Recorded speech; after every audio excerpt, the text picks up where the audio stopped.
Refining or purification of the metal. The process for refining a metal must be selected on the basis of nature of the metal and impurities present in it. The process of purification of metal can be carried out in 4 methods, namely distillation, poling, liquefaction, electrolysis. Distillation.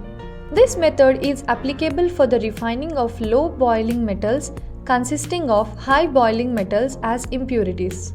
When the mixture of zinc cadmium sulfide is taken in the retort furnace, boiling point of zinc is 907 degrees centigrade and boiling point of cadmium is 766.8 degrees centigrade.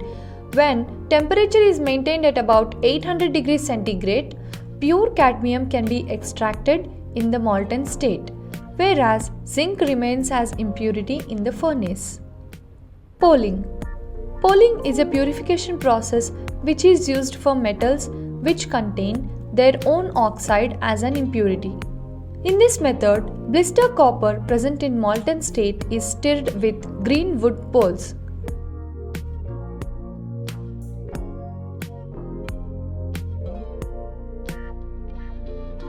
It liberates gases like methane which reduce copper oxide into copper metal.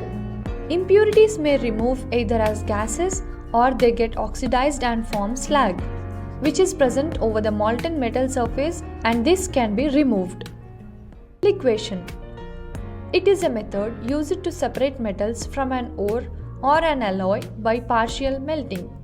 Impure tin is placed on a sloping hearth in a reverberatory furnace and heated to a temperature just above the melting point of tin. The tin melts slowly and runs down the slope. It is collected in a vessel, leaving the unmelted residues on the hearth. Electrolytic refining. The materials required are power supply, switch, copper electrodes, one is impure and other is pure, variable resistor or rheostat, ammeter, copper sulfate solution, electrolytic bath, and connecting wires. Procedure. Place the power supply and a switch on table.